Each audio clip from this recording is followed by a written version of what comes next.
صحیح علم حاصل کرنے کے لیے یوٹیوب پر رضوی احکام اسلام نیٹ ورک کو سبسکرائب۔ وعلیکم السلام ورحمۃ اللہ تعالی وبرکاتہ۔ محترم جناب فیضی راشد صاحب UAE دبئی سے آپ نے یاد فرمایا، شکریہ۔ اور ایک سوال آپ نے ارشاد فرمایا کہ ایک شخص نے ہم سے یہ کہا کہ نصیب کے سامنے بدرجہ عقل ادنا ہے یا اعلیٰ؟ ہم نے کہا نصیب اعلیٰ ہے، تو وہ ضد کرنے لگا، تو آپ ذرا بتائیں کہ ان میں اعلیٰ اور ادنا کون ہے؟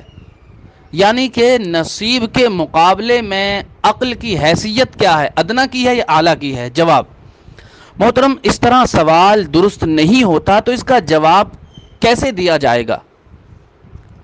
کسی بھی شے کے مقابلے میں ادنا اور اعلیٰ ہونے کا دعویٰ اسی وقت کیا جا سکتا ہے جبکہ دونوں کی جنس ایک ہو، جن سے مختلف ہوں تو اعلیٰ اور ادنا ہونے کا دعویٰ چھ معنی دارت۔ ان دونوں کو پہلے سمجھیے، یہ ہیں کیا؟ محترم، نصیب کا معنی ہوتا ہے حصہ، یعنی رب تعالیٰ نے جس بندے کی تقدیر میں جو لکھ دیا اس کو جو ملنا ہے، جو ملے گا وہی اس کا نصیب ہے، حصہ ہے۔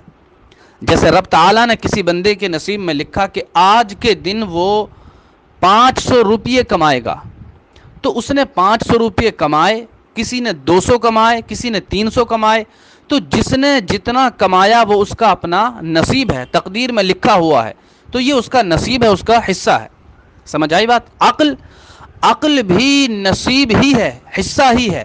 رب تعالیٰ نے تقدیر میں جس کے لیے جتنی عقل لکھ دی اس کو اتنی ہی ملنی ہے، اس کو اتنا ہی نصیب ملنا ہے، اس کو اتنا ہی حصہ عقل میں ملنا ہے۔